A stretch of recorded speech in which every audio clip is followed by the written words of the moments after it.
Hey everyone, welcome back to Tech Savvy. In today's video, I'll show you how to add a watermark to your videos using CapCut. Let's get started.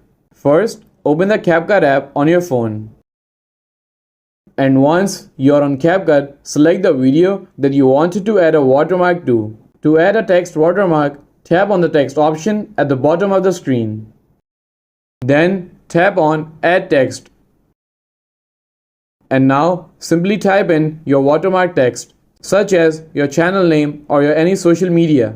I will simply type Tech Savvy right here.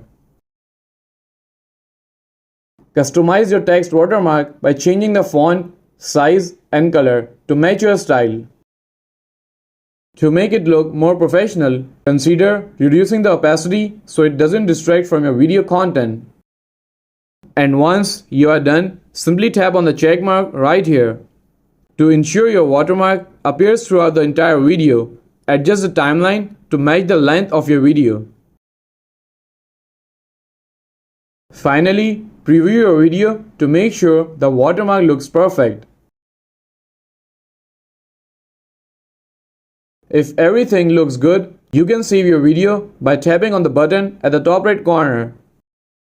And there you have it. That's how you add a watermark to your videos. If you found this video helpful, please give it a thumbs up and don't forget to subscribe to Tech Savvy for more helpful content. And I will see you in the next video. Thanks for watching.